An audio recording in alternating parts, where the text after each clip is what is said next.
Buonasera a tutti. Donc, Madame la conseillère exécutive, merci de votre présence. Mesdames et messieurs les élus à la mairie de Bastia, nous attendons évidemment monsieur le maire et d'autres personnes qui s'excusent de ne pouvoir être avec nous au tout début de l'intervention du professeur Loughlin, parce qu'il y a un conseil municipal ce soir, mais nous sommes très honorés aussi de votre présence, bien évidemment. Mesdames et messieurs, chers vous tous, caramig et caramig, cette année est l'année de la célébration et de la commémoration du premier statut particulier de la Corse, donc de 1982. Nous célébrons en même temps l'avènement de la première Assemblée de Corse, que j'ai l'honneur de présider. Nous avons mis en place un cycle de conférences, entre autres activités de commémoration, un cycle de conférences qui s'égrène donc depuis le mois d'avril dernier. Je me permets de rappeler que nous y avons invité des acteurs de cette période très importante de l'histoire de nos institutions. Dominique Tadé, en particulier, qui nous a expliqué au mois d'avril quelle a été la préhistoire du statut et comment l'arrivée de la gauche au pouvoir a permis l'avènement d'un statut particulier pour la Corse. Dans les mois qui ont suivi, malgré les événements qui ont touché évidemment notre île au printemps, nous avons reçu d'imminents spécialistes des statuts particuliers, en France notamment, plusieurs universitaires. Nous avons pu également écouter avec beaucoup de plaisir André Fazzi, Ornella Graziani de l'Università di Corsica sur les processus électoraux, sur les listes. Nous avons également avec plaisir écouté Leo Battesti. Souvenez-vous, Leo Battesti et Piero Poggioli qui eux étaient contre le statut de 82. Souvenez-vous de cette affiche magnifique. Adrapula. Dire una drapula. L'affiche Adrapula. Donc, il y avait à la fois, au cours de ce cycle de conférences, des promoteurs de ce statut, des gens qui ont été les promoteurs de ce statut, des défenseurs du statut, mais aussi des gens qui étaient contre, qui après ont changé d'avis, puisque quelques mois et années plus tard, ils sont eux-mêmes entrés à l'Assemblée de Corse lors de différents scrutins territoriaux et régionaux. Il y a eu aussi une conférence intéressante, celle la plus récente, c'est celle de Laurent Godmer sur la sociologie des élus, donc qui nous a dressé un portrait, pour le dire en termes scientifiques, de l'élu type de l'Assemblée de Corse, avec une typologie bien particulière. C'était particulièrement intéressant. Alors moi, je tiens évidemment aujourd'hui à remercier le professeur John Loughlin, alors que j'ai connu grâce à André Fazzi, bien évidemment, mais aussi parce que j'ai été attachée parlementaire, vous le savez, il y a quelques années de Max Simeoni, et que nous avions repéré les travaux du professeur Loughlin, qui souvent est cité comme expert dans les instances européennes pour ce qui concerne tous les processus de régionalisation, de régionalisme, et puis également de dynamique de démocratie régionale et locale. Je laisserai le soin à André Fazzi de développer un peu plus pour présenter la carrière et tous les atouts du professeur Loughlin. Moi, en tout cas, professeur, sachez qu'en tant que, d'abord présidente de l'Assemblée de Corse, mais également en tant que collègue, en tant que professeur d'université, je suis vraiment ravie, honorée que vous soyez parmi nous.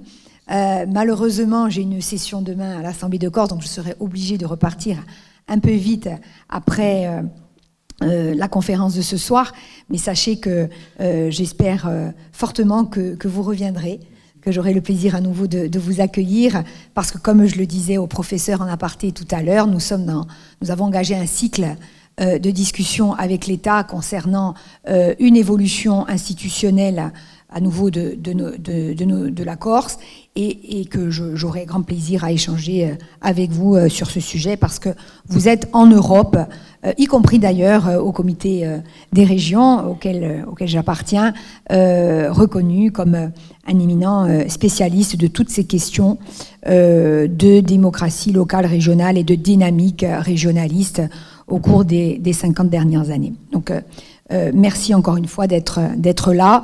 Je tiens à remercier également qui constitue le conseil scientifique de ce cycle de conférences, le doyen Copolani, mon cher doyen Copolani, cher Jean-Yves, merci d'être fidèle au poste, et mon ami André Fazzi, donc politiste, qui a assuré évidemment non seulement le repérage mais aussi tout le background scientifique de ces différentes conférences. Voilà, je ne serai pas plus longue, j'ai déjà été bien trop. Je passe la parole à André ou à Jean-Yves, comme vous le souhaitez. Jean-Yves, 2 mots peut-être. Oui, je dirais, je prends le prétexte de ce que le public a déjà beaucoup attendu pour ne dire vraiment que 2 mots. J'atteste que le professeur John Laughlin a été un de ces sujets de Sa Gracieuse Majesté qui s'est intéressé à la Corse. Il y en a très peu qui se sont intéressés à la Corse. Il fait partie de ce petit groupe avec Dorothée Carrington dont on parlait tout à l'heure. Il s'est intéressé depuis longtemps puisque je l'ai rencontré à l'Université de Corse il y a déjà plus d'une 30aine d'années. Donc c'est une relation avec la Corse qui est durable. Il nous disait tout à l'heure qu'il avait commencé d'ailleurs par être assistant d'anglais dans un lycée Bastiais. Donc voilà, sa relation est très étroite. Il est bon que quelqu'un comme lui, qui est un universitaire d'un pays qui n'est pas un et indivisible comme le nôtre, nous apporte son point de vue. Et puis je vais passer assez vite immédiatement la parole à André Fazzi, puisque John Laughlin est un politiste. Moi, je suis historien du droit. Il vaut mieux que ce soit un politiste qui le présente plus avant que moi. Voilà. Merci. Bonsoir. Merci Jean-Yves, merci Nanette. Bon, on ne va pas laisser grand-chose à dire, sinon que de confirmer que John Laughlin a une relation à la Corse qui est ancienne, qui est passée par un très regretté collègue et ami qui était Claude Olives. D'ailleurs, il contribue au mélange que nous avons dirigé et publié en son honneur il y a une dizaine d'années de ça, en 2013. Et simplement pour dire que pour moi qui travaille sur le régionalisme corse, le nationalisme corse et les nationalismes en particulier, j'ai la chance d'avoir à mes côtés ce soir un des meilleurs spécialistes européens de la matière et un grand spécialiste aussi de la démocratie locale dont il va nous parler, qui est un enjeu d'autant plus déterminant à une époque où les incertitudes sont malheureusement grandissantes. Merci beaucoup et bonsoir tout le monde. Donc je veux dire que je suis très content d'être là. Je me sens très très honoré d'être invité à faire cette conférence. Merci aux organisateurs. J'ai vraiment touché en fait d'être invité. Et je suis venu en Corse première fois en 1980. J'étais un étudiant. J'ai habité à Belfast. Je suis originaire. Et je m'intriguais. J'avais entendu dire d'un conflit de quelque sorte qui se passait dans la Méditerranée sur une petite île que je ne connaissais pas. Et il y avait des rumeurs et ça m'intriguait. Et quand je faisais mes études, c'est des études de français et de sciences politiques, je devrais passer une année dans un pays francophone. Alors j'avais l'occasion d'être un assistant d'anglais, c'est une sorte de concours. Et moi j'ai choisi la Corse. J'ai choisi la Corse, la Grenoble et Lyon. La plupart des étudiants choisissent Paris, Nice, Cannes, mais ils arrivent à Boulogne-sur-la-Mer, quelque part. Mais j'ai été accepté pour la Corse. Donc j'arrive là, ne sachant rien sur la Corse pratiquement. Et j'arrive à Bastia et je suis professeur je suis assistant d'anglais au lycée de technique de Montesoro. Et donc j'ai passé un an ici à peu près. Voilà. Donc Et en arrivant, je dois dire que je suis tombé amoureux de la Corse. Mais aussi des Corses, parce que je trouvais la Corse, la beauté m'étonnait en fait. La montagne, la mer, tout ce qu'il y avait à voir, c'était incroyable. Et moi, je viens de l'Irlande, qui est aussi très belle. C'est plus belle que la Corse, bien sûr, mais la Corse est pas mal. Alors, j'étais là, j'étais épris de la Corse. Mais aussi, j'ai beaucoup aimé la culture corse, le fait que vous avez votre langue, vous avez une culture spécifique, vous êtes une île dans la Méditerranée, donc un élément de la culture, mais aussi cette complexité de l'identité corse, que les Corses sont un peu français, un peu italien, un peu méditerranéen, un peu insulaire, un peu de tout, quoi. Et ça m'intriguait aussi, parce que je suis irlandais, mais aussi j'étais influencé par la culture britannique. Je parle anglais, je ne parle pas ma propre langue, qui est l'irlandais. Je l'ai appris à l'école, mais je ne parle pas. Donc je dois reconnaître une partie de mon identité, c'est britannique ou anglophone, ou je ne sais pas. Alors, tout ça m'intriguait. Je voulais savoir qu'est-ce qui se passe, pourquoi il y a cette violence. Alors j'ai fait un petit mémoire là-dessus, mais je peux peut-être revenir à ça tout à l'heure. Donc c'est simplement pour dire pourquoi je suis arrivé en Corse et pourquoi je l'aime tant. J'aime beaucoup la Corse en fait. Alors aujourd'hui, je veux quand même parler de la démocratie libérale et l'Europe. Ce qu'elle m'a demandé de faire. Donc, vous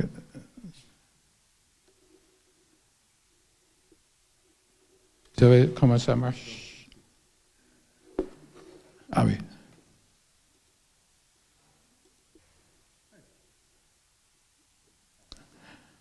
Voilà un peu je vais aller assez rapidement sur tout ça parce qu'il faudrait des heures pour expliquer tout ça, mais un peu c'est une petite esquisse de ce que je vais parler.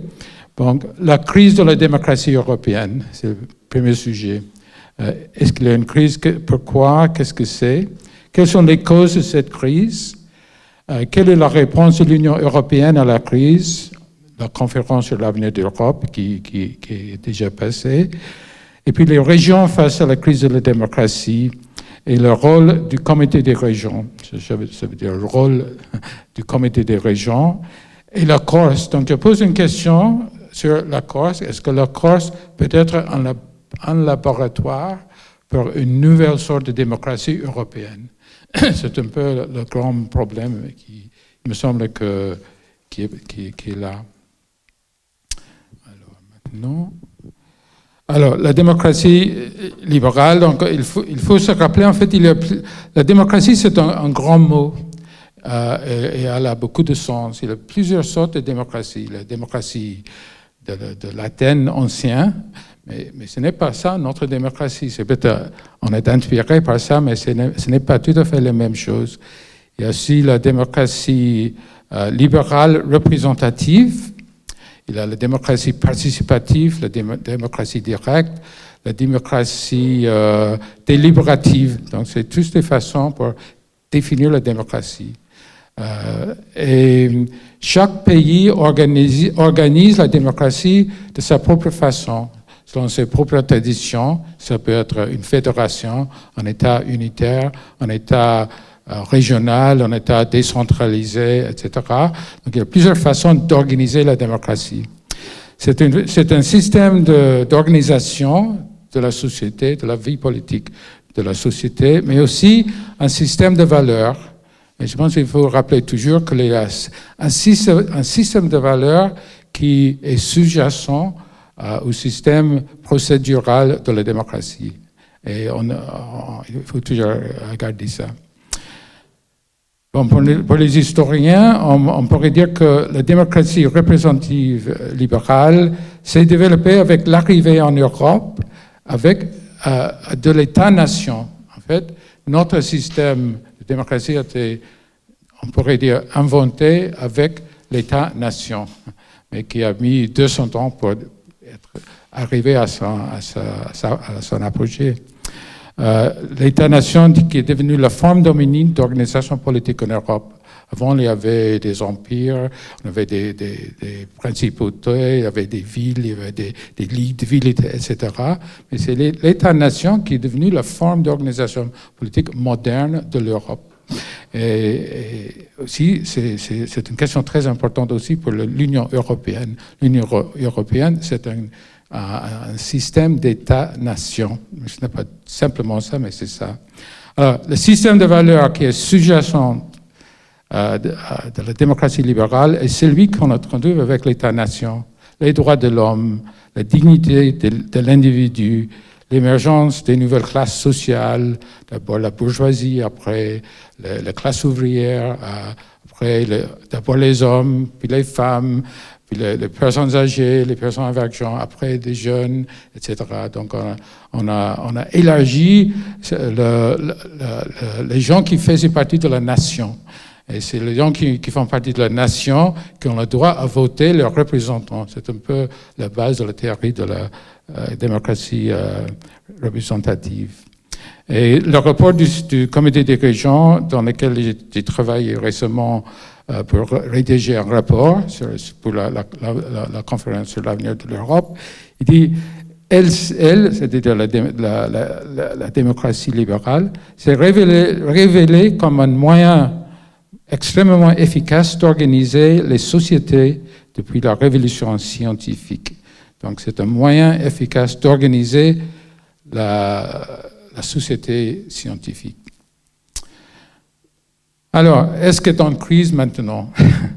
Donc on voit, avec la fin de la guerre froide et la chute des systèmes socialistes, certains auteurs ont proclamé la fin de l'histoire. C'est Fukuyama qui a écrit un livre, La fin de l'histoire, qui a une certaine renommée, ce qui signifiait le triomphe de la démocratie représentative. Le système socialiste sont caduques, donc c'est la démocratie libérale qui a gagné, le système capitaliste aussi qui est lié. En fait, 30 ans après la chute du mur de Berlin, cette démocratie se trouve sous pression un peu partout où elle se trouve dans le monde. À l'extérieur, elle est rivalisée par des pays comme la Chine et la Russie aussi, qui connaît un succès économique, c'est-à-dire la Chine, sans être démocratique. Dans des jeunes maintenant qui posent la question, est-ce qu'on a besoin de la démocratie pour réussir économiquement? Avant les théoriciens, on disait il faut avoir la démocratie et le système capitaliste qui vont ensemble pour assurer le succès économique. La Chine il semble, a démontré que ce n'est pas tout à fait nécessaire. Des régimes autoritaires peuvent aussi réussir.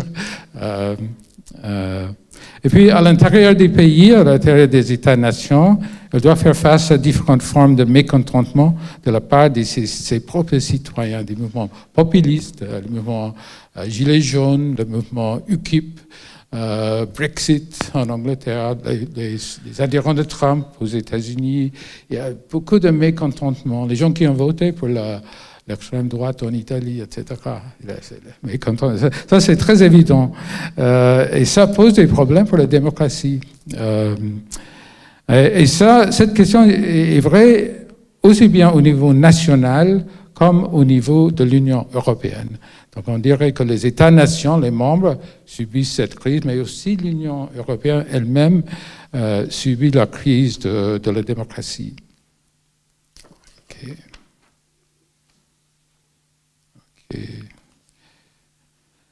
Alors, les symptômes de la crise. La participation électorale a tendance à baisser un peu partout dans le monde, même dans les pays où il y a toujours un bon taux d'engagement politique, comme les pays du Nord, les pays scandinaves, les Pays-Bas. Il y a eu une tendance à baisser. Je sais qu'un pays comme la Corse, on a peut-être un taux élevé, comme en Irlande du Nord aussi, on a toujours un taux élevé, mais pour d'autres raisons. Mais dans les pays qui n'ont pas les problèmes que nous, on a, c'est une tendance à la baisse. Et surtout en Europe centrale et en Europe de l'Est. Et ça, c'est peut-être plus dramatique parce que ces pays-là dont certains n'ont jamais connu la démocratie. Ils ont trouvé la liberté il y a 30 ans de l'Empire soviétique, du système communiste qui les opprimait. Ils voulaient rejoindre l'Europe pour trouver la démocratie.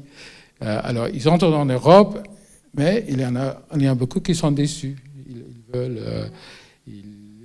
les élections ne veulent rien dire, ils ne participent pas, ils ont un mécontentement, un certain cynisme, etc. Il y a l'Hongrie, la Pologne qui rejettent un peu le système de valeurs européen aussi. Et voilà, donc on voit ça un peu partout. Le paysage politique est de plus en plus fragmenté et instable. Je pense que c'est cette fragmentation et instabilité qui est très marquante aujourd'hui. Les grands partis politiques traditionnels de droite et de gauche sont en difficulté. Et on voit l'apparition de partis populistes de droite et à gauche. Ce n'est pas l'un ou l'autre. Il faut poser des questions pourquoi tout ça. Et il existe une insatisfaction à l'égard du fonctionnement de la démocratie, c'est-à-dire un manque de transparence, un manque de responsabilité devant les citoyens, des scandales politiques. J'habite en Angleterre où chaque jour il y a une nouvelle révélation. Chez nous, les gens sont vraiment mécontents, on peut dire. Et ce n'est pas très agréable pour vivre dans cette ambiance. Je pense peut-être ici c'est meilleur. Mais en Grande-Bretagne, moi j'ai envie de venir en France en fait. Mais en Corse, je veux dire. Voilà, donc on voit ce mécontentement qui mène à et tout ça. Mais pourquoi tout ça? Quelles sont les causes? Alors, j'ai identifié trois sortes de causes, des causes contextuelles. La mondialisation, en anglais la globalisation, à partir des années 80. Il y a plusieurs sortes de mondialisation. Il y a un grand débat qui pose la question, est-ce que ça a commencé en 80 ou ça est toujours là depuis le 19e siècle? Moi, je dirais... À partir des années 80, avec la chute des accords Bretton Woods, système, et puis l'ouverture au pays de l'Est, etc., avec la crise en Europe de l'Est, c'est une nouvelle phase de la globalisation, de la mondialisation, qui a duré jusqu'à la crise financière de 2008. Je pense que c'est la fin, à mon avis, de cette phase de la globalisation. Parce que les systèmes globaux financiers échappaient au règlement des États-nations et des instances politiques et gouvernementaux. Donc, il y avait les banques qui créaient des nouveaux instruments financiers, vous saurez peut-être mieux que moi dans cette question-là. Et ça c'est entré en faillite en 2008 avec la crise comment on dit en français, subprime mortgages, subprime aux États-Unis, qui est devenue par la suite une crise économique mondiale, une crise de l'euro, etc. C'est incroyable, comme si c'était comme une maison de cartes qui est tombée. Voilà. Et puis, plus récemment, évidemment, la pandémie de Covid, la rivalité de la Chine, on voit la Chine est toujours présente là comme problème, la guerre Russie-Ukraine. Et puis, lié à tout ça, à toutes ces choses, c'est les vagues de migration causées par la mondialisation, mais aussi des événements comme les échecs du printemps arabe et l'émergence de nouveaux groupes islamistes comme ISIS. Donc, tout ça a causé des centaines de milliers de gens qui veulent venir en Europe. Puis les causes sociétales, les transformations socio-économiques depuis les années 60. Donc, une transformation des citoyens en consommateurs de droits et de services et le manque d'un sens du bien commun. Donc, avant, on avait ce sens qu'on vivait une société. Après, avec tous ces changements, surtout le néolibéralisme, on a conçu le citoyen comme un consommateur. On consomme des services, on consomme... Et on est très conscient de ses droits, mais pas souvent de ses responsabilités.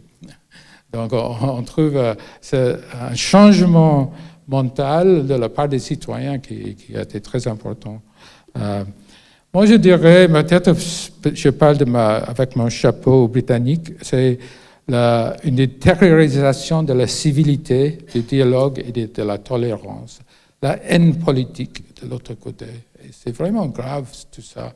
Parce qu'on n'accepte pas l'autre personne comme un être humain, comme une personne qu'il faut tolérer ses idées. On n'est pas obligé de l'accepter, mais on les tolère.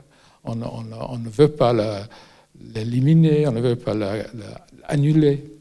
On trouve peut-être les pays anglo-saxons, les États-Unis et la Grande-Bretagne, on trouve cette tendance à annuler les gens qui ne sont pas corrects, qui ne sont pas politiquement corrects. Des universitaires qui sont bannis de parler dans une université parce qu'ils croient qu'une femme est un fait biologique, le sexe est biologique. Elle ne peut pas dire ça. Il ne peut pas dire. Qu'est-ce que c'est? Même le mot femme est en train d'être annulé dans nos documents de système de santé.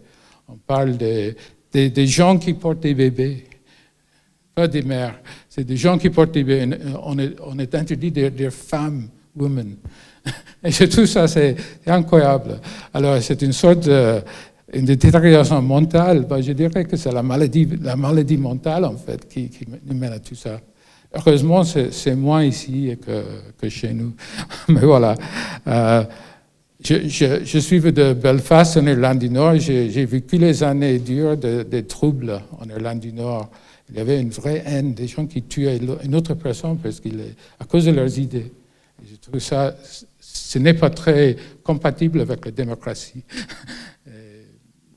Voilà. Bon, moins dramatiquement, la révolution digitale qui a transformé nos relations et qui a aboli la distinction entre le privé et le public. Donc, avant, on avait une vie publique et une vie privée. Maintenant, ça n'existe plus. Ils sont très entremêlés. Le rôle des nouveaux médias comme Twitter et Facebook et tout ça qui exacerbe ces haines. Okay.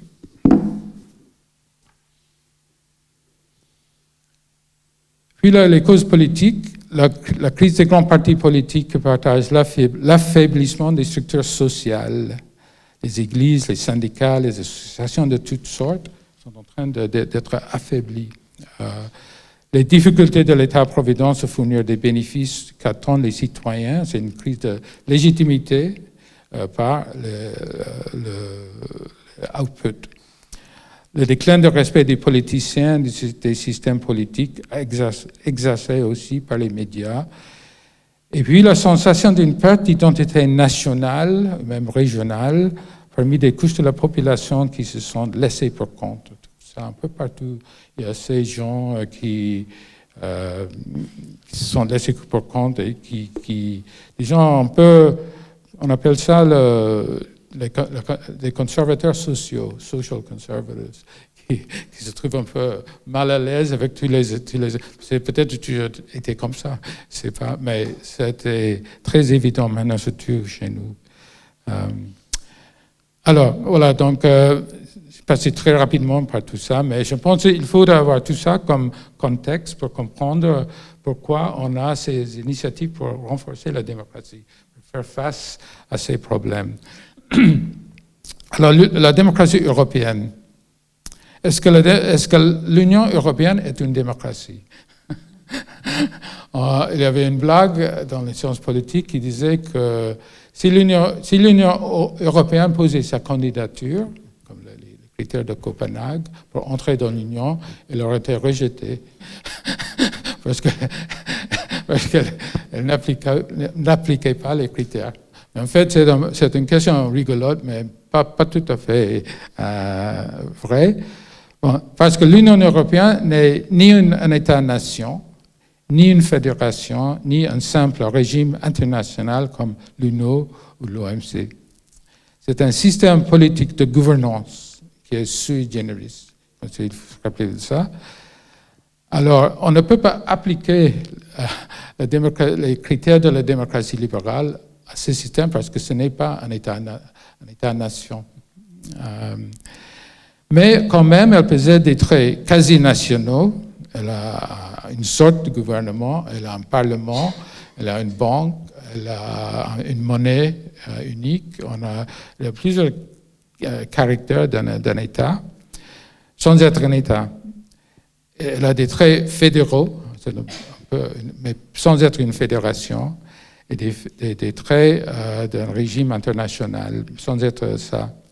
Elle a aussi un système de droit, le droit européen, qui est dominant dans tous les membres de l'Union européenne. Et ça, c'est unique parmi toutes ces organisations internationales. Alors, il y a un débat, est-ce qu'il y a un déficit? Alors, il y en a qui disent qu'il n'y a jamais eu un déficit démocratique parce que l'Union européenne est composée d'États-nations qui sont eux-mêmes démocratiques.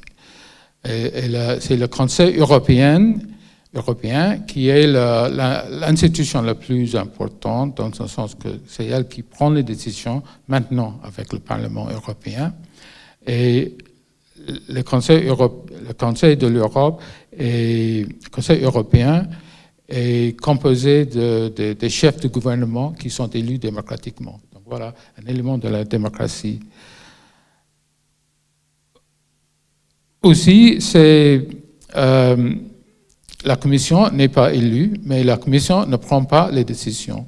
La Commission propose des politiques publiques, c'est le Conseil et le Parlement qui les adoptent. C'est un peu comme on dit, juridiquement, c'est comme ça. Même si, en fait, la Commission européenne est très puissante, ça c'est sûr.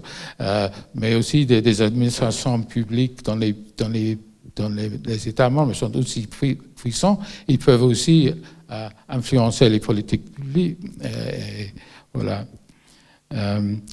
Donc, à cause de ça, composé d'États démocratiques, on dit parfois que c'est la démocratie en Europe. Mais elle possède aussi légitimité démocratique basée sur ses propres institutions.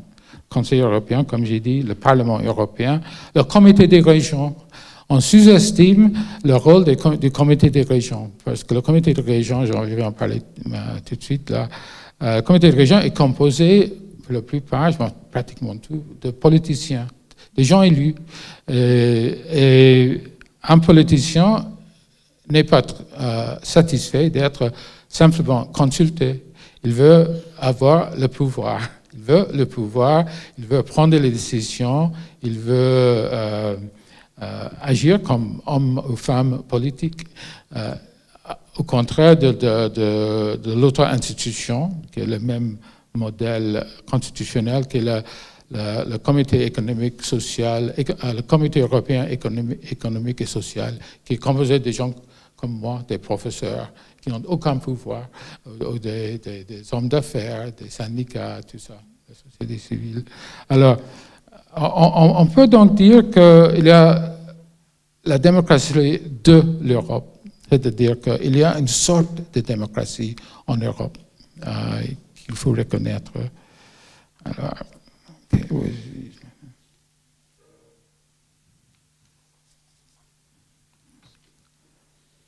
Alors, la crise donc, de la démocratie européenne, j'ai déjà fait ça. Les gens qui disent qu'il y a une légitimité démocratique en Europe parlent souvent de l'output democracy. C'est une phrase du politologue allemand Fritz Scharpf. Il dit qu'il y a input democracy, et la démocratie qui existe dans un État-nation, dans lequel les citoyens font partie de la nation, comme j'ai dit au début, et qu'ils s'investissent à la nation. Ils élisent leurs représentants, et ça donne les représentants la légitimité. L'Union européenne n'a pas tout à fait cette input legitimacy, mais il y a quand même le Parlement qui est élu. Mais elle a plutôt le output democracy, c'est-à-dire la démocratie par les résultats, par les bénéfices qu'elle donne aux citoyens.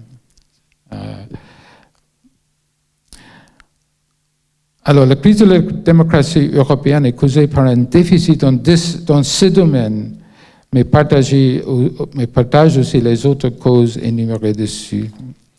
Alors, donc, l'Union européenne a reconnu qu'il y a une crise de façon de la démocratie en Europe et de l'Europe. Et elle posait les questions, comment est-ce qu'on va faire face à ça? Elle reconnaissait qu'il y avait un vrai problème pour l'avenir de l'Union européenne.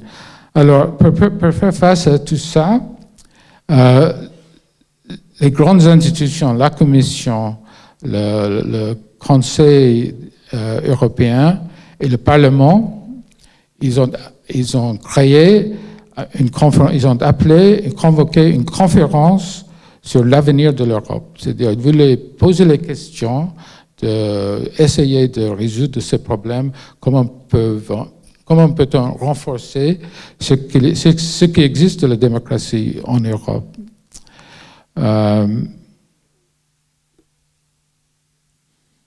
Alors, je pense que même le fait d'avoir appelé cette conférence démontre que, je pense, les leaders européens veulent vraiment réussir que le projet européen continue. C'est-à-dire, ils sont conscients du problème. Alors, ils cherchaient dans cette conférence à trouver un moyen pour améliorer la question. Alors ici, on va traiter le déroulement de la conférence. Deuxièmement, je vais regarder les suggestions du comité des régions dans sa contribution. Finalement, j'ai posé les questions de la Corse. C'est peut-être ce que vous intéresse le plus, mais j'y arrive. Voilà. Ce que je trouvais intéressant dans la conférence, c'est pas vraiment les résultats, dans le sens qu'ils ont élaboré une série de propositions qu'on peut mettre en œuvre tout de suite, mais c'est plutôt la méthode. La méthode de la conférence, c'est une sorte de modèle de la démocratie européenne. Et on a mis en place des panels de citoyens, donc c'est une sorte de démocratie délibérative, qui est une idée assez nouvelle dans la pratique de la démocratie, pour que les citoyens puissent se connecter avec le système de prise de décision des institutions. C'est un mot important, le système de prise de décision. Très souvent, dans les États-nations ou dans l'Europe, on élit des personnes pour nous représenter, on prend des décisions, mais après, on ne sait pas comment ils ont été pris, on n'a pas de voix dans tout ça, etc. Donc, c'est un vrai problème. Donc, les panels citoyens, c'est une façon, une méthode pour connecter les citoyens avec les institutions politiques. En fait, dans le sens d'essayer de réconcilier la démocratie représentative avec la démocratie délibérative. Et je pense on a fait ça au niveau européen, mais aussi dans quelques-uns des États membres, dans la France aussi. Ils ont créé un tel panel de citoyens pour poser un certain nombre de questions. Et je pense qu'il y a eu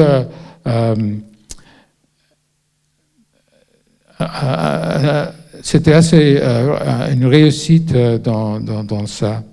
Puis il y a eu des événements organisés par les États membres, dont ses propres citoyens, panel de citoyens, mais aussi, très intéressant, une plateforme numérique. C'est l'autre chose qui était un élément de la méthode. Donc, il y a à peu près 500 000 personnes, citoyennes européennes, dans pratiquement tous les pays européens, qui ont participé à ces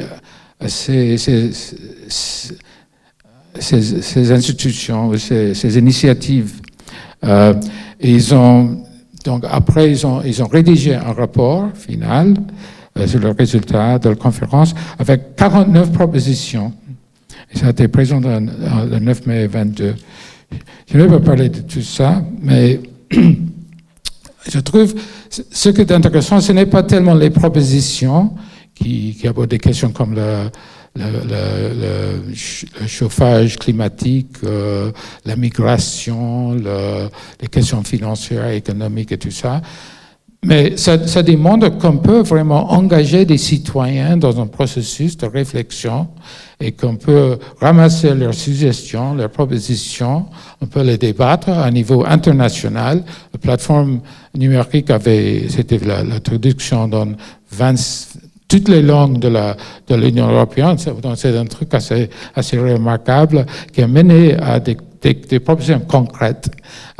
Après, maintenant, on verra bien ce qui va se passer.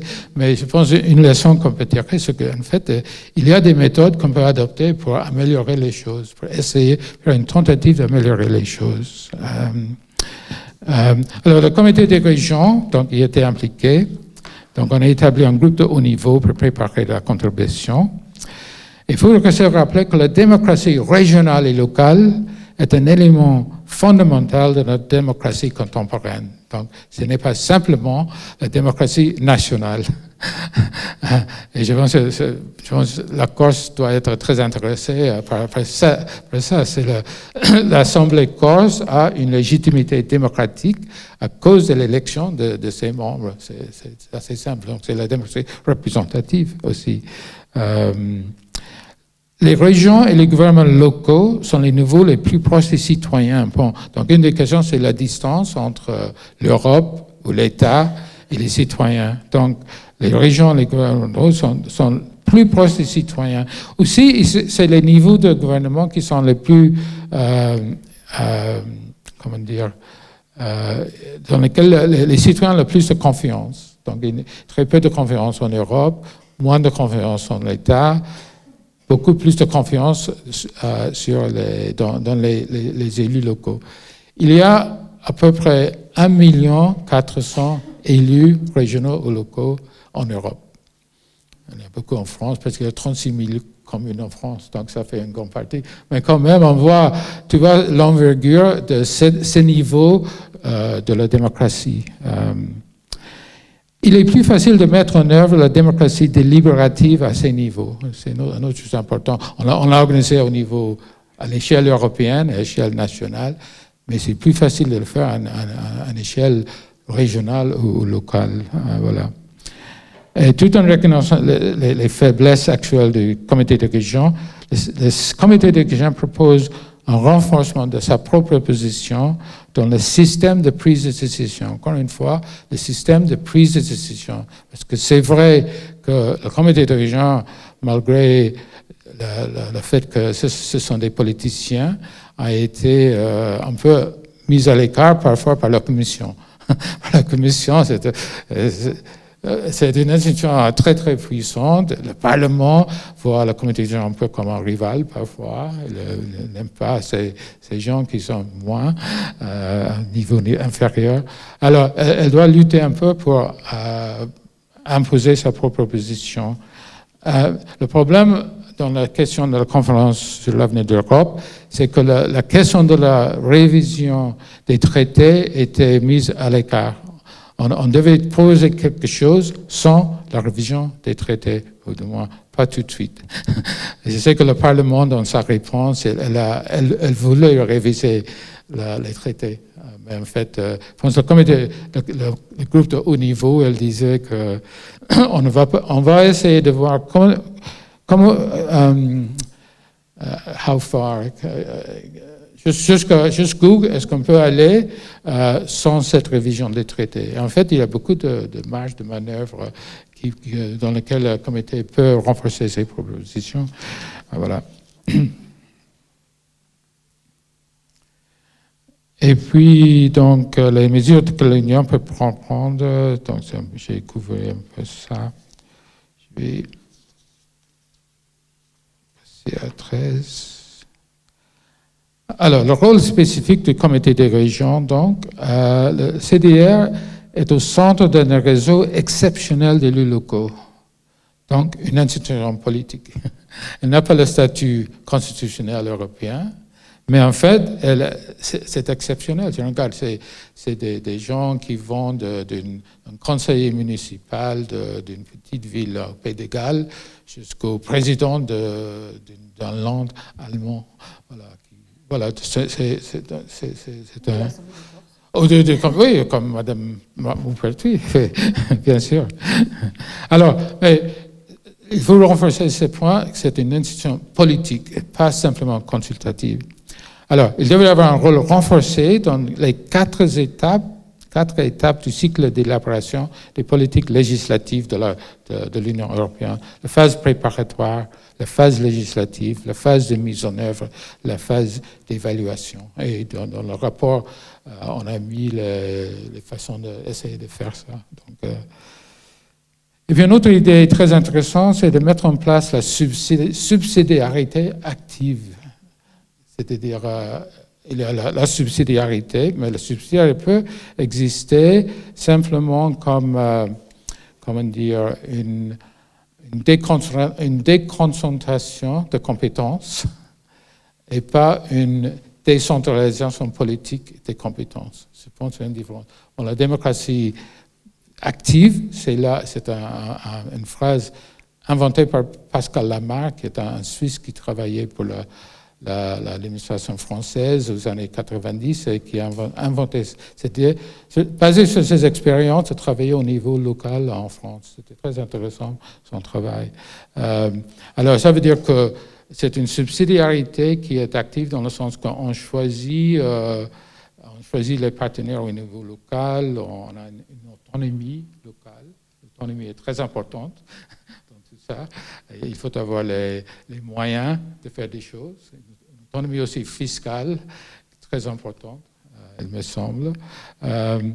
Donc, mettre en place une subsidiarité active, gardée par le Comité des régions. Le Comité des régions, avec le Parlement européen, et selon le traité de Lisbonne, est le gardien du principe de la subsidiarité. Donc, mais elle a du mal à mettre ça en œuvre, parfois. Je crois. Voilà. Alors, on peut adopter toutes ces mesures sans une révision des traités. Et c'est ça la chose importante. Ce que le Comité de région aimerait bien avoir, c'est de devenir une sorte de Sénat européen, comme le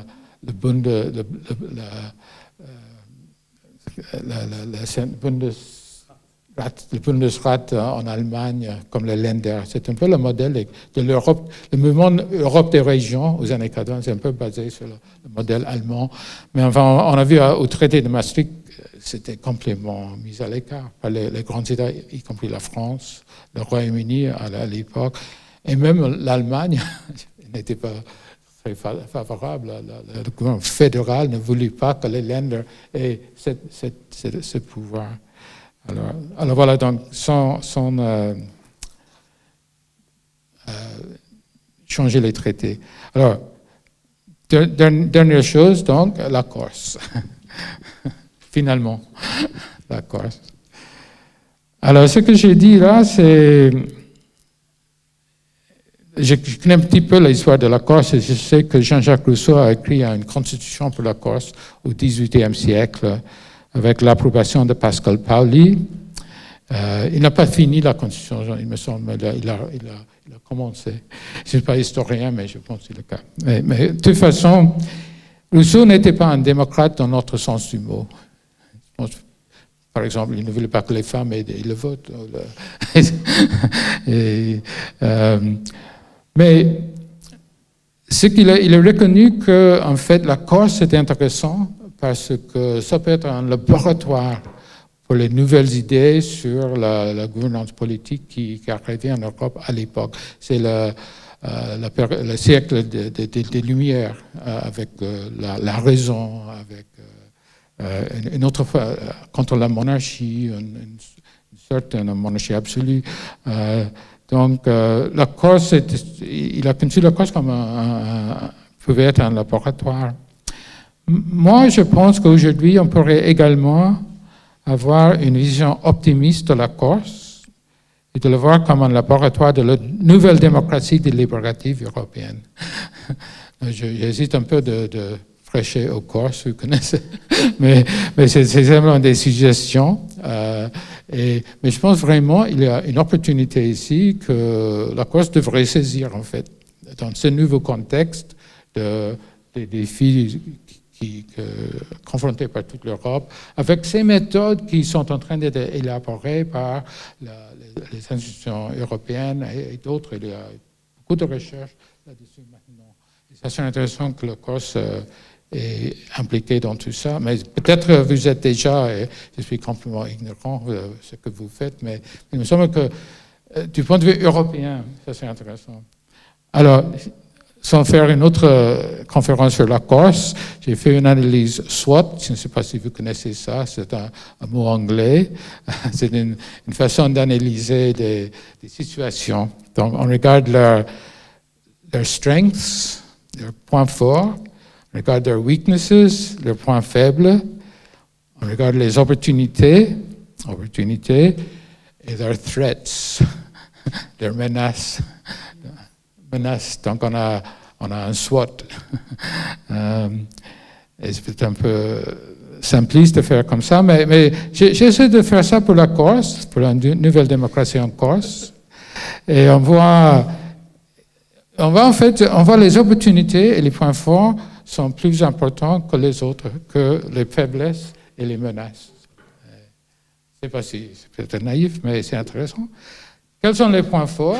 Donc la Corse a une culture, une langue distincte, une identité forte. Donc, dans les travaux que j'ai fait avec Michael Keating, un collègue de FASI, on a regardé la question de la culture dans le développement économique régional. On a regardé des régions en Europe et on a vu que les régions qui avaient une culture forte avaient aussi, c'était une des conditions pour avoir un développement économique fort aussi. C'est une société associative, c'est un peu le modèle du régionalisme économique des années 80-90, c'est le associational regionalism, c'est-à-dire quand il y a une société où les gens travaillent ensemble, dans les associations, c'est un autre atout. On prend par exemple des régions en Allemagne ou en Italie, les petites régions en Italie, avec le point fort économique à Toscane, et des endroits comme ça. Est-ce que la Corse a une société associative? Moi, je pense que oui, parce qu'il y a la montagne, il y a la mer, il y a toutes les difficultés que confronte la Corse économiquement. La Corse a des engagements politiques, on parlait tout à l'heure, plus forts que sur le continent, surtout parmi les jeunes. C'est ça qui est important. Les jeunes ici sont très engagés politiquement. Ils veulent s'engager. Ils veulent améliorer la Corse. Le continent et dans d'autres pays, très souvent, les jeunes restent sur les ordinateurs, leur iPhone, ils jouent des jeux, etc. Mais les Corses sont engagés et ça peut être une mauvaise chose aussi, mais en fait, ça peut être une bonne chose. Il y a la proximité des élus aux citoyens, une société de petite envergure. C'est un atout. Tout le monde se connaît en Corse, je pense. Une famille, il y a plusieurs tendances politiques, mais les familles restent ensemble. Je pense, je ne sais pas, mais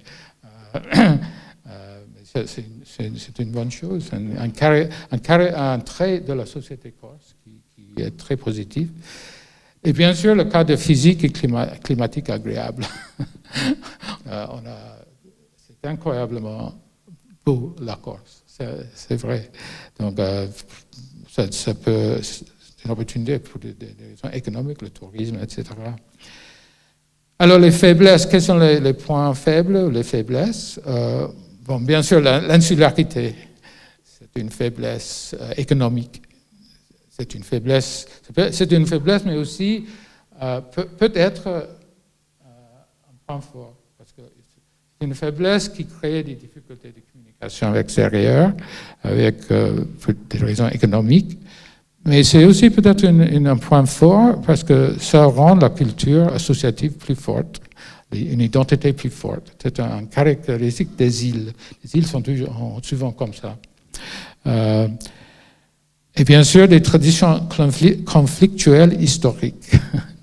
Quand je suis venu là la première fois, j'ai vu que chaque village corse est divisé en deux tendances politiques, les léandristes et les jacobistes, je ne sais pas quoi, et que je ne sais pas si c'est toujours le cas, mais en fait, c'est des traditions conflictuelles qui restent.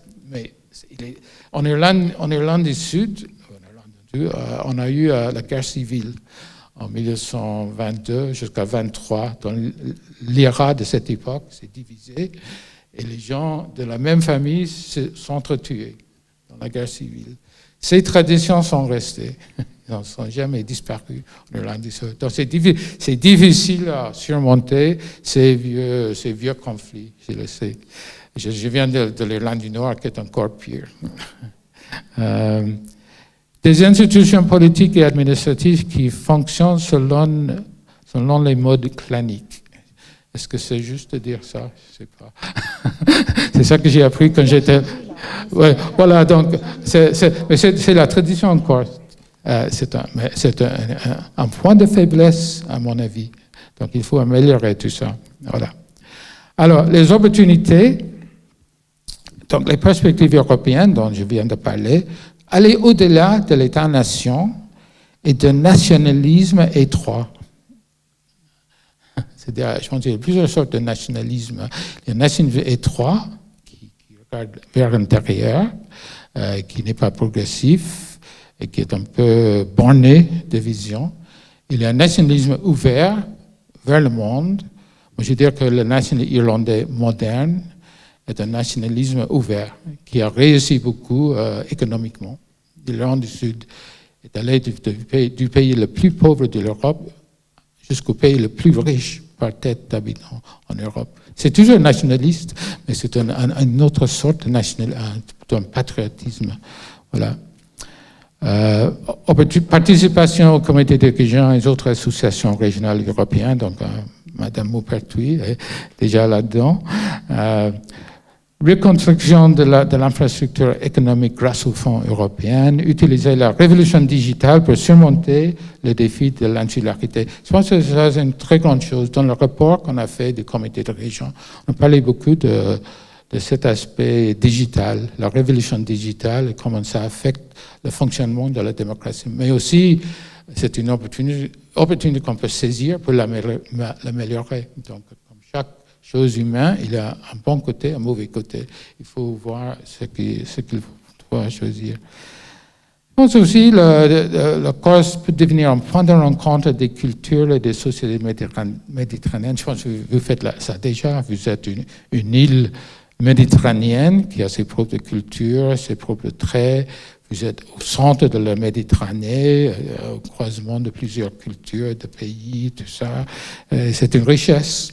Vous êtes une nation bilingue. Je pense que le bilinguisme est un atout, en fait. Et au Pays de Galles, le Pays de Galles est un pays où j'habite maintenant, j'habite le Pays de Galles.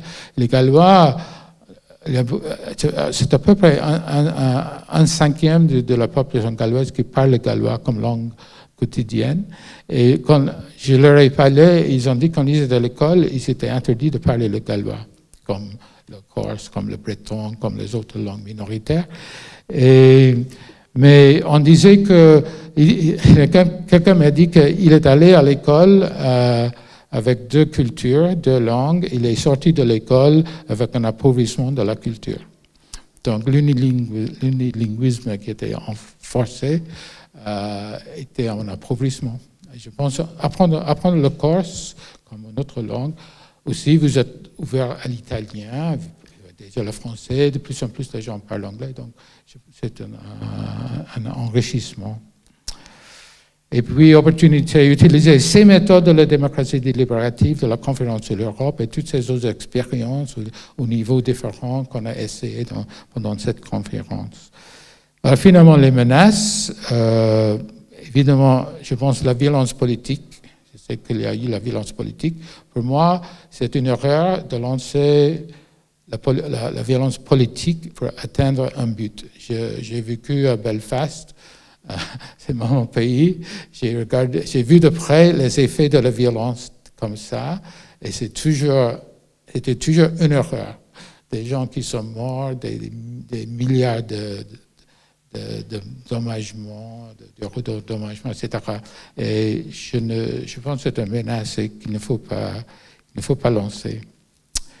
Et puis les crises financières et économiques en Europe, dans le monde, on ne peut pas faire grand-chose avec tout ça. La migration, c'est peut-être une menace, mais si ce n'est pas contrôlé, ça peut être une menace. Donc il faut une migration modérée, rationnelle, ouverte, voilà.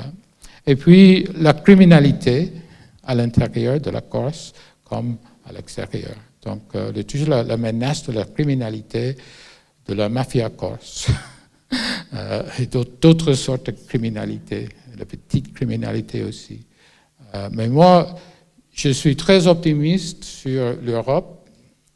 Je suis très optimiste aussi sur la Corse. Je pense que c'est un pays qui a beaucoup d'atouts et qui peut devenir un vrai modèle pour les autres régions et surtout les îles en Europe.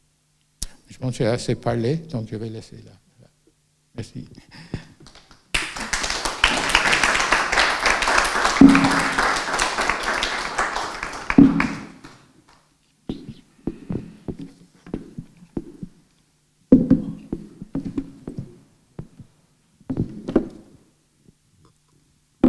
Ben, je suis ravie d'abord que nous vous ayons invité, et puis ravie aussi de vous avoir écouté, puisqu'il y a beaucoup d'optimisme dans ce que vous nous décrivez, dans l'analyse que vous faites, et on ne peut pas vous suspecter de collusion avec le pouvoir en place, puisque nous, on ne se connaissait pas, bien évidemment, et c'est toujours intéressant d'avoir un regard extérieur.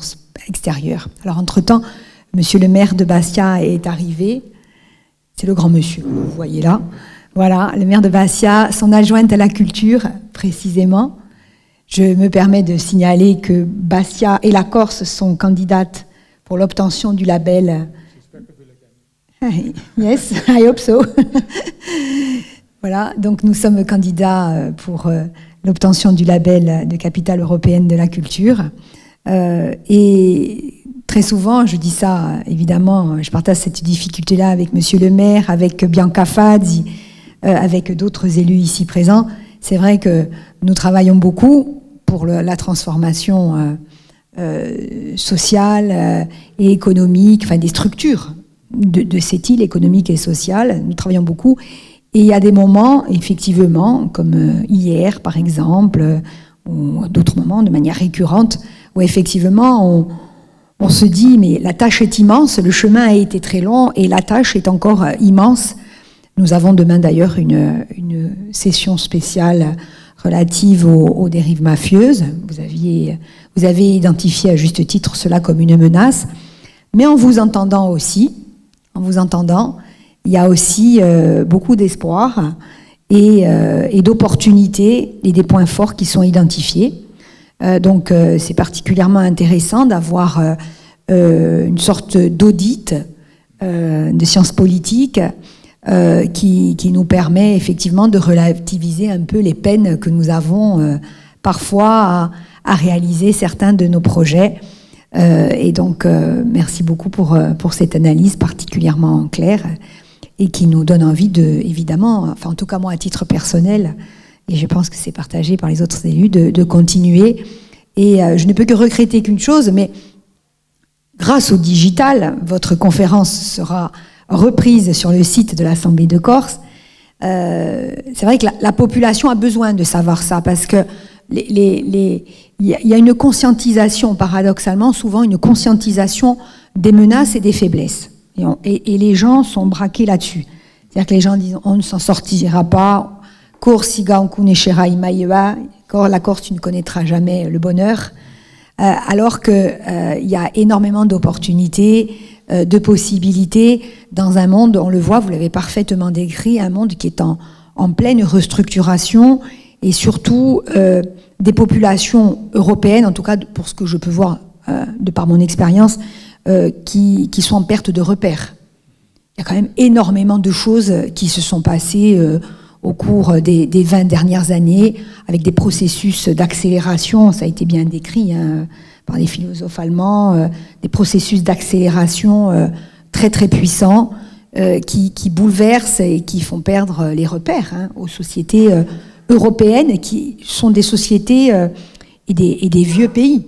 Des vieux pays avec une démocratie quand même qui maintenant est assez ancienne, c'est pas le cas de tous les pays dans le monde, et qui pour autant sont bouleversés par tous ces changements, à la fois la globalisation, l'impact de la globalisation sur le local, aujourd'hui la guerre en Ukraine, l'inflation qui repart, la migration très forte et donc le terreau facile pour les populismes, bien sûr. Et donc il faut que des conférences de ce type puissent être, d'autant que c'est particulièrement accessible, parce que le propos est tellement clair, que ça soit accessible par l'ensemble de la population. Donc j'espère qu'on fera, je le signale en tout cas à mon équipe, il faut absolument que cette conférence puisse circuler en Corse. Mais maintenant je reviens à ceux qui sont ici, qui nous font le plaisir d'être avec nous. Donc qui veut commenter, poser des questions sur ces différents aspects qui ont été présentés par le professeur Laughlin.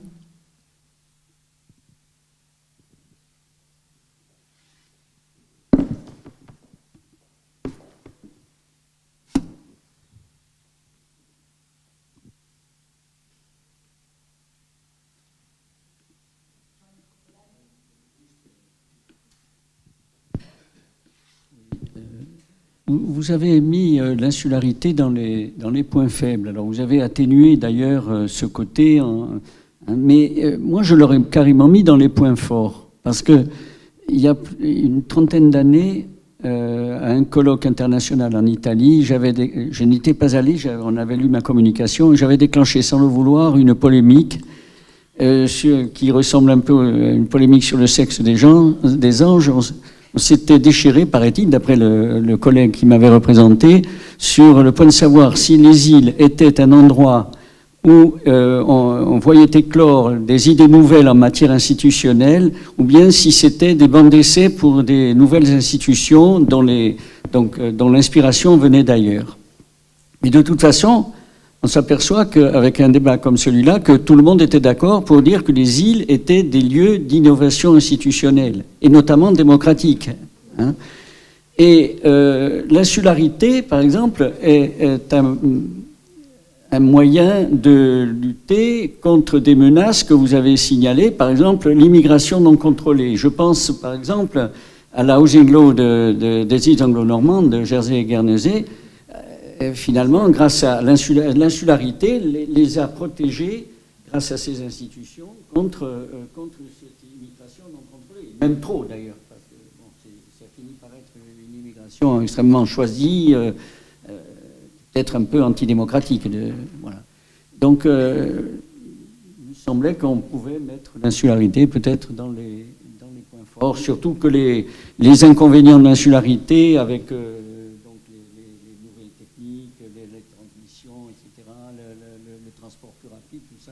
ça disparaît. Pendant longtemps, la Corse communiquait avec le continent de temps en temps avec des bateaux.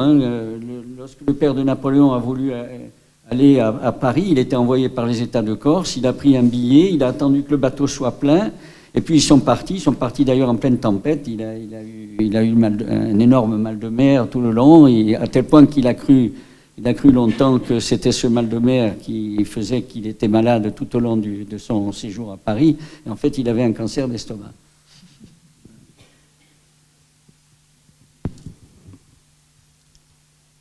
Alors, oui, Michel Barbet.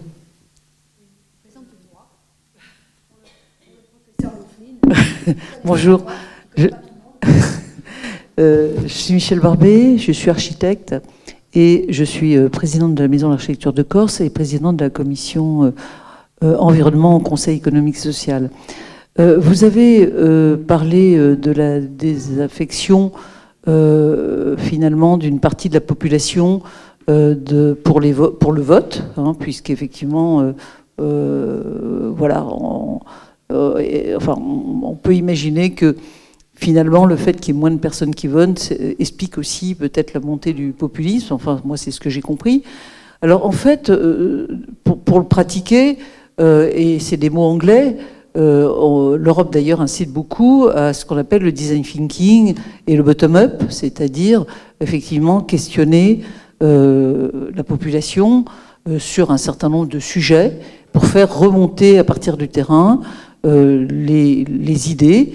Alors bien sûr ça demande sur certains sujets des fois des connaissances et peut-être un peu plus d'éducation, mais en fait, moi, pour le pratiquer en tant qu'architecte, je me rends compte que, dans le fond, il y a énormément de richesses sur le terrain et qu'on a tout à fait intérêt à organiser des lieux dans lesquels on peut questionner la population et faire remonter le terrain. Voilà.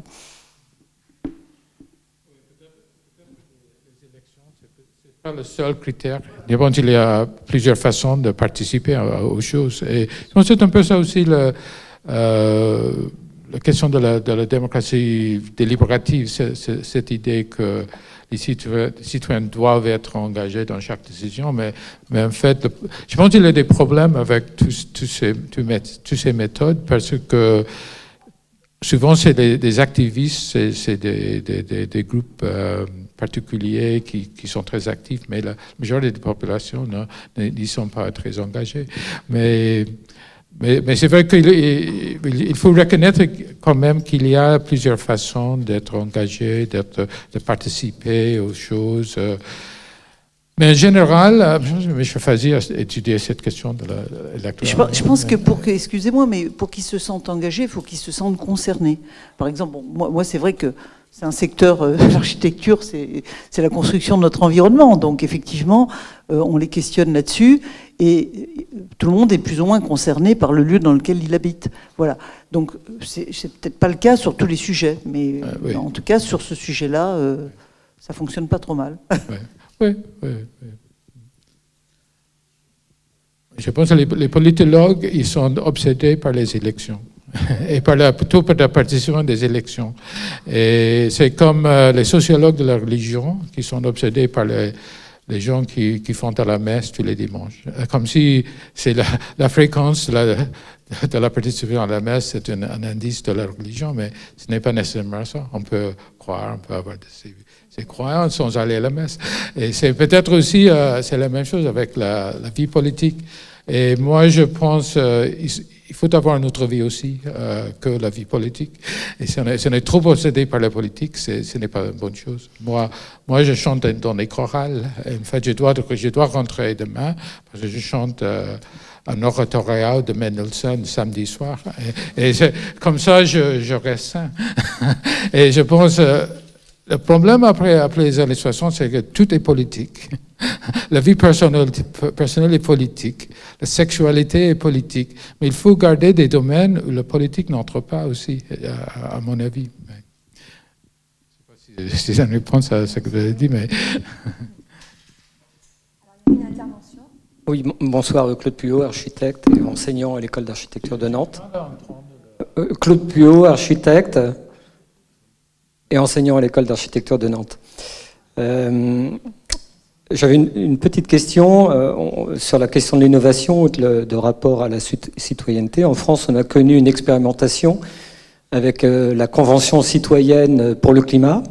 J'aimerais savoir quelle analyse vous portez sur à la fois le processus qui a été enclenché, le résultat, et si éventuellement, si le résultat n'est pas à la hauteur en fait, du processus, si ce n'est pas un outil de démobilisation supplémentaire.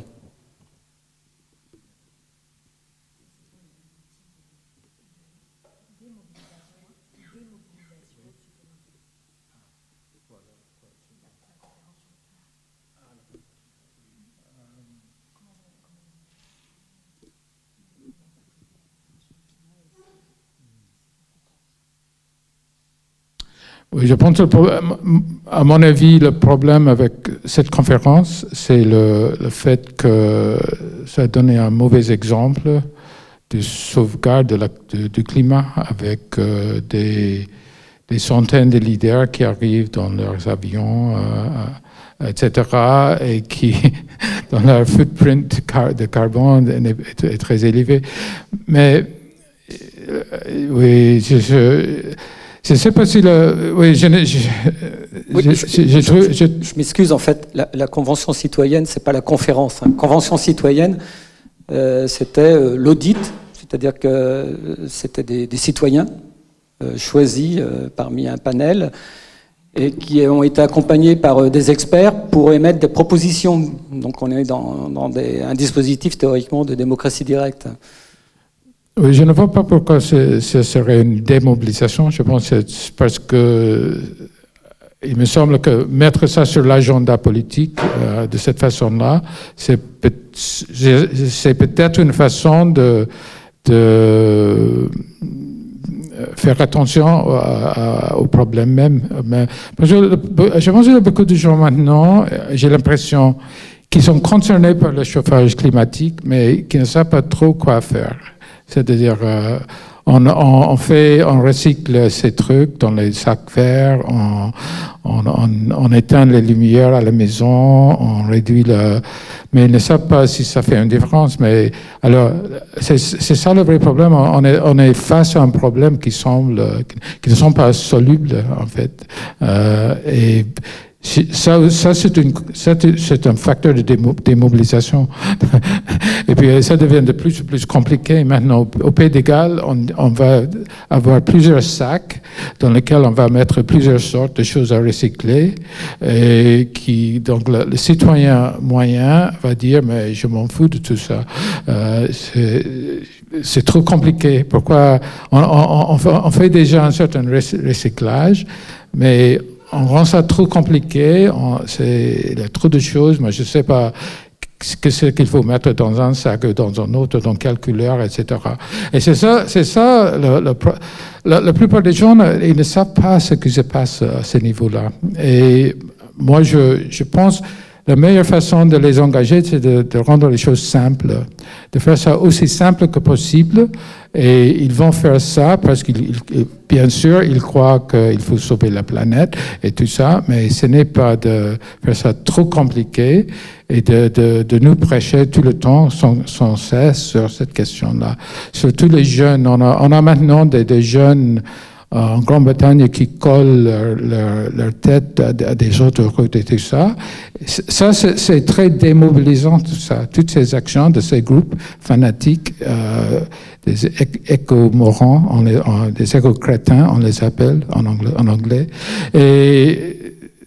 Mais il faut rester à un stade où les gens peuvent mettre en œuvre des mesures qui sont réalistes.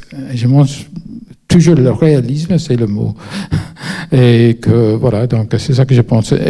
Mais c'est vrai que les gens sont concernés par le chauffage climatique. On le voit, on l'expérimente en Angleterre. On a eu des saisons de chaleur qui sont très inhabituelles. On va pousser les olives, je pense, bientôt en Angleterre, je ne sais pas, mais la Corse va être rivalisée par le Pays de Galles. On pousse déjà le vin, on a le vin gallois qui est un grand succès. Mais qu'est-ce qu'on peut faire? C'est ça que disent les gens, à mon avis.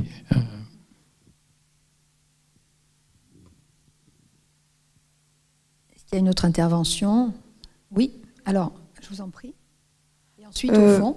J'ai un peu de mal d'entendre. Parlez fort. D'accord, pardon. Alors moi, je voudrais rebondir sur cette histoire de crise climatique, énergétique, parce qu'en Corse, nous avons au fond de nous-mêmes la sensation que nous avons des villages avec des maisons de pierre, des cheminées, des forêts, de l'élevage porcin, ovin, donc de quoi manger. Et tout ça Je voulais juste vous dire que nous avons en fait en Corse en ce moment un élan pour la ruralité, avec un festival notamment de la ruralité, avec des journées prototypes. Vous parliez d'une chorale aussi. Alors les journées prototypes, ça se passe dans les villages. Dans un même village, sur une journée, il y a une visite des chantiers patrimoniaux ou du patrimoine ou des vestiges historiques. En général, il y a aussi un repas. des conférences patrimoniales, du chant, de la danse, etc. Et ça fonctionne très très bien, et c'est en lien aussi avec l'Europe. Je pense que ça va beaucoup vous intéresser parce que ce festival de la ruralité prévoit de prolonger l'itinéraire européen de Saint-Martin-de-Tours, qui est financé par le Conseil de l'Europe. Et donc, voilà, en Corse, on est vraiment à la fois dans des valeurs territoriales, patrimoniales, qui sont vraiment à l'intérieur de nous, qui font partie vraiment de notre identité. Et en même temps, on a aussi une ouverture culturelle sur l'Europe. Et il y a aussi, en Corse, j'ai l'impression, il y a une résilience qui est particulière parce que nous avons des établissements humains depuis le néolithique, avec l'âge du bronze, les Étrusques, les Romains, le paléo-chrétien, etc. Donc en fait, on a une structure historique, territoriale qui est particulière. Nous avons déjà été laboratoire avec Pascal Paoli et Napoléon, puisque Pascal Paoli était considéré comme un héros européen au temps des Lumières. Donc c'est ça le paradoxe de la Corse, c'est que on peut être un laboratoire, mais est-ce que ce qu'on fait, ce qu'on pense, ce qu'on imagine au niveau démocratique va pouvoir être, c'est un peu ma question, va être reproductible ailleurs? C'est la question que je voulais vous poser. Je pense que c'est un très très bon commentaire et je mettrai tout ça dans mon premier point fort, une culture et une langue identité forte, parce qu'il me semble que la Corse c'est une grande opportunité pour la Corse. Vous avez déjà ça, vous avez déjà des élevages, des formes d'agriculture, un tourisme de qualité aussi qui est très, très important. Vous avez évité les îles Baléares, le modèle des îles Baléares, la côte italienne, etc. Et je pense que c'est un bon exemple d'une approche écologique qui est harmonieuse et modérée. C'est-à-dire, c'est des méthodes traditionnelles d'élevage, etc., mais ouvert vers le monde moderne et qui a un réseau. Je pense que ces réseaux internationaux sont très importants, surtout pour ce genre d'agriculture traditionnelle, écologique, etc. Et oui, je pense que c'est un très très bon exemple de ce que je disais avec votre identité très forte et que vous avez gardée. Et j'aimerais bien que la Corse soit mieux connue dans le monde, en fait. Je pense que la façon de faire ça, encore le comité des régions est une opportunité de faire ça. Parce qu'il y a des élus locaux de tous les pays européens, y compris les Gallois ou les Irlandais, etc. Et la Corse peut se promouvoir comme un lieu de tourisme de qualité, par exemple, avec tout ce que vous venez de décrire. Ça serait formidable. Je sais qu'en Irlande du Sud, jusqu'aux années 70, c'est un pays très pauvre et le tourisme était très médiocre. La qualité des restaurants médiocre, la qualité des hôtels médiocre, etc. Avec le tigre celte, avec cette croissance économique, ils ont décidé, c'est une politique du gouvernement, ils ont décidé de créer un tourisme de qualité. Donc on a créé même une cuisine irlandaise. La cuisine irlandaise était la cuisine anglaise, en fait. Fish and chips, qui n'étaient pas de très bonne qualité. On avait beaucoup de poissons, mais fish and chips n'est pas la meilleure façon de les faire cuire. Alors, on a créé une cuisine irlandaise avec des centres gastronomiques, etc. Parce qu'on a des produits de qualité. On a de la viande de qualité, on a des poissons, des saumons sauvages, on a un élevage, on a de la pluie aussi, parce que c'est vert, donc on a toutes ces qualités. Et je pense que c'était une belle réussite. Et maintenant, l'Irlande, c'est un peu un pays de rêve pour beaucoup d'Européens. À cause de la publicité, on voit la publicité sur le land. Ah, j'aimerais bien aller, c'est sympathique, on chante dans les pubs et tout ça. Et voilà, donc je pense que la Corse, pourquoi pas, pourrait faire la même chose, je ne sais pas.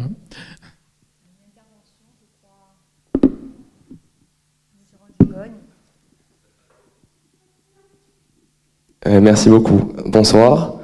Alors, dans votre développement, on a vu qu'il y avait une vision européenne de la démocratie qui était particulière, mais aussi peut-être qu'il y a une vision européenne de, entre guillemets, la démocratie locale.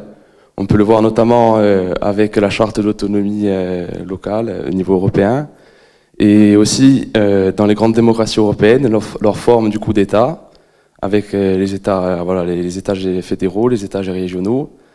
Et pour que la Corse soit donc un laboratoire de cette nouvelle démocratie européenne, est-ce que dans l'un de ses points faibles, la forme centralisée ou juste décentralisée de l'État français, enfin de l'État en France, et donc la forme unitaire de l'État, c'est pas un frein donc pour les expérimentations dans cette nouvelle démocratie? Ou donc, pour résumer, est-ce que dans cette nouvelle démocratie, elle doit passer par aussi plus de pouvoir pour les élus au niveau local, ou pour l'exercice des citoyens des pouvoirs plus étendus, donc soit de façon directe, soit à travers leurs élus? Donc la question, est-ce que la Corse peut devenir le laboratoire en France avec l'État français et les contraintes de l'État français? C'était ça la question. Oui.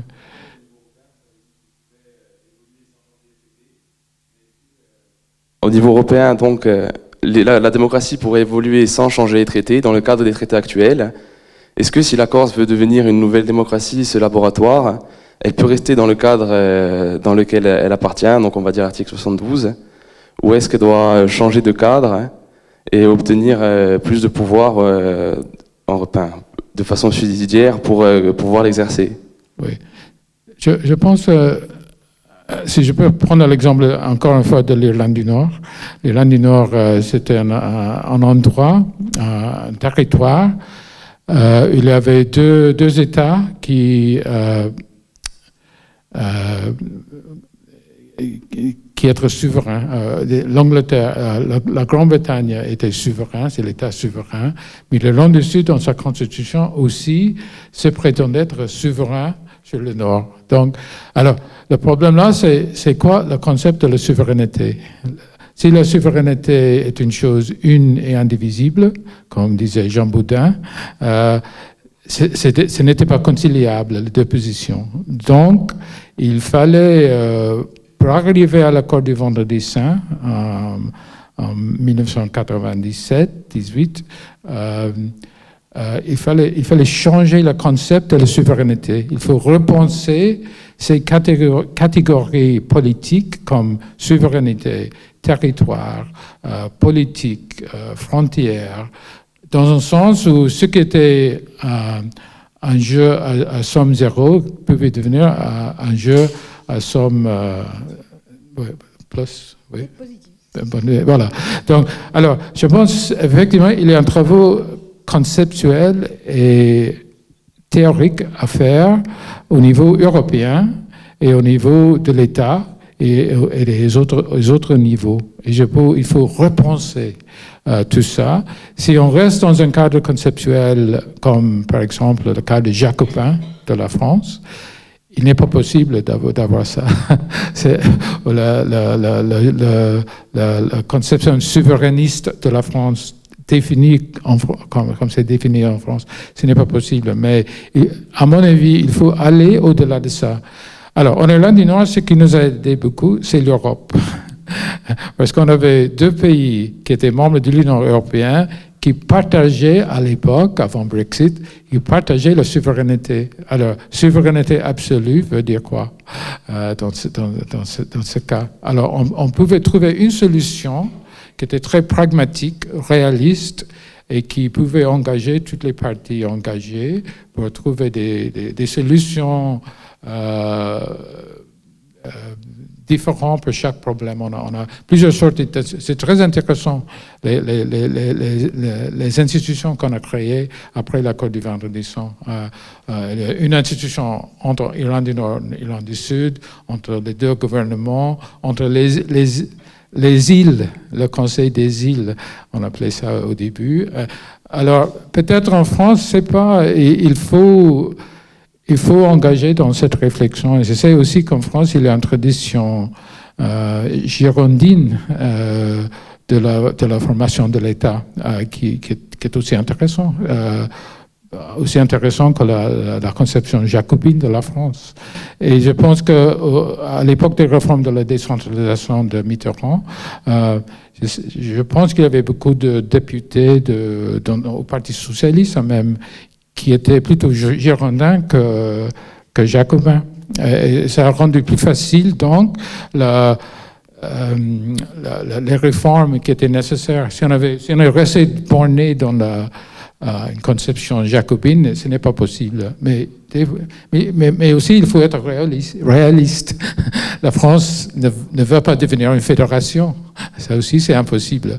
Mais il y avait des mouvements fédéralistes en France avant, aux années 50, mais ce n'est pas possible. Donc, il faut trouver des moyens d'être pragmatique, réaliste, tâtonnant. Il faut expérimenter. On dit parfois, comme bon catholique, il est plus facile d'obtenir le pardon que la permission. alors, il faut s'engager, il faut faire des innovations et après, on voit ce qui se passe. Et je pense que l'Europe peut nous aider. Aussi, le Conseil de l'Europe, parce que le Conseil de l'Europe, pas l'Union européenne, a été créé pour promouvoir les droits humains et la démocratie. Et je sais que le Conseil de l'Europe a aussi créé, c'est le Conseil de l'Europe, pour lequel j'ai travaillé aussi comme expert, ils ont promu cette idée de la démocratie régionale et locale aux années 80. Et donc c'est un concept, une conceptualisation, une reconceptualisation des systèmes politiques.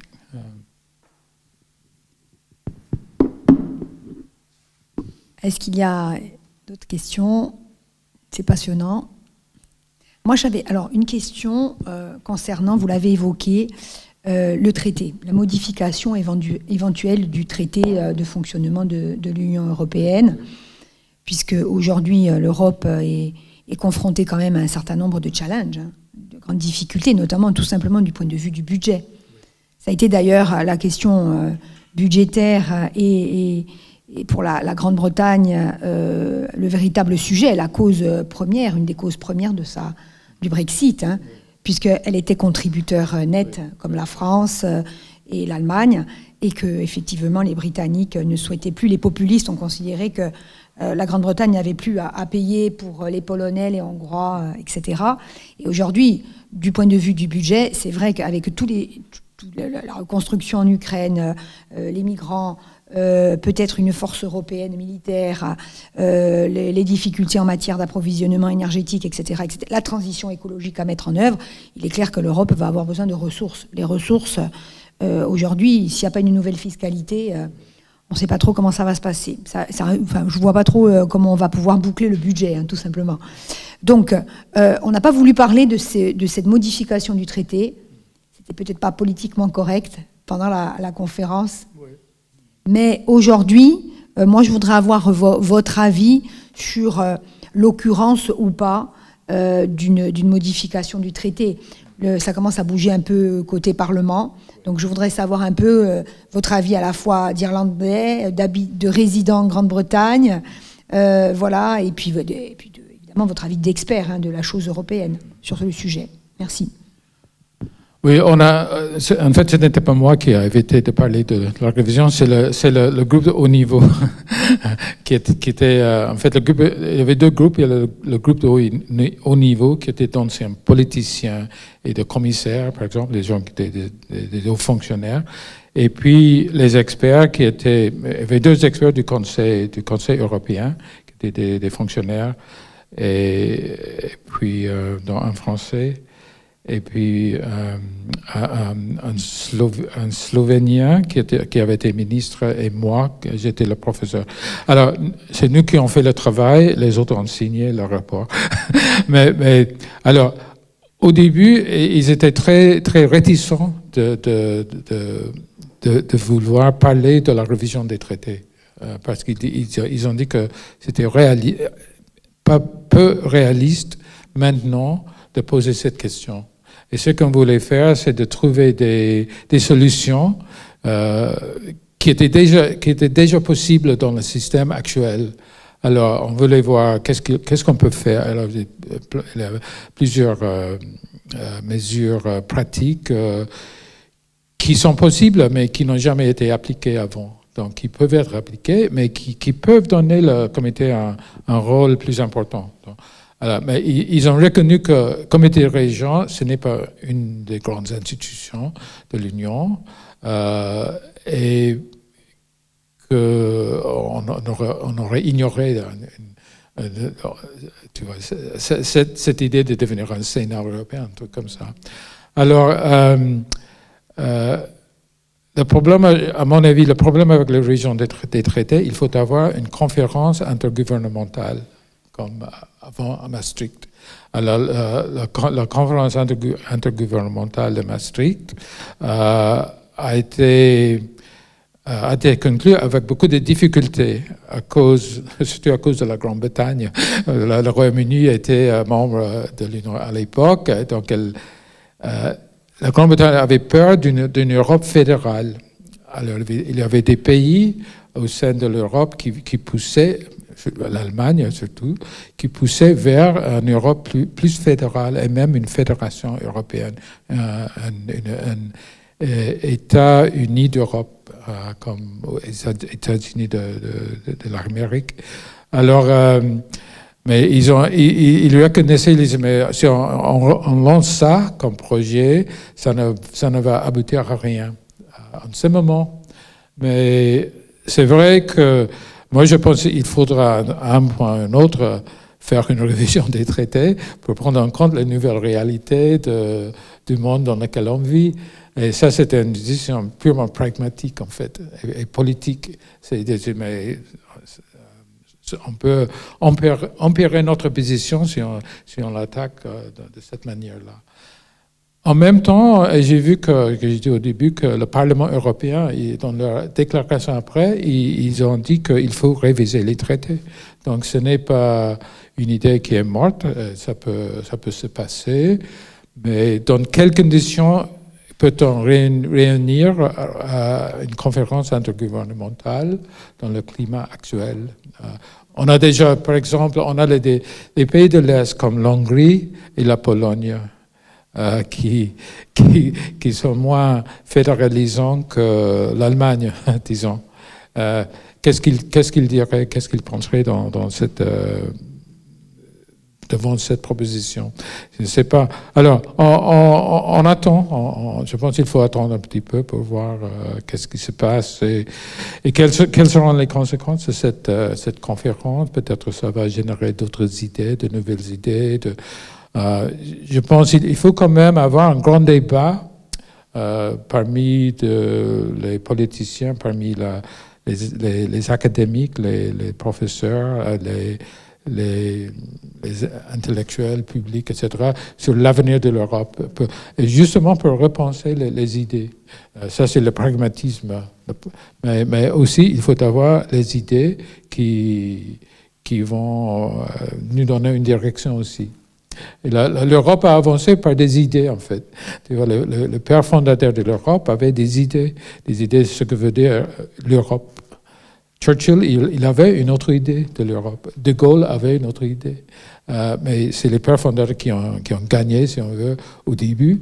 Après, c'est les gaullistes qui étaient plus pertinents après. Donc, mais quand même, on ne doit jamais cesser de poser ces questions, de les débattre, d'avoir un dialogue sincère, ouvert, rationnel, parmi tous les groupes intéressés, à grande échelle.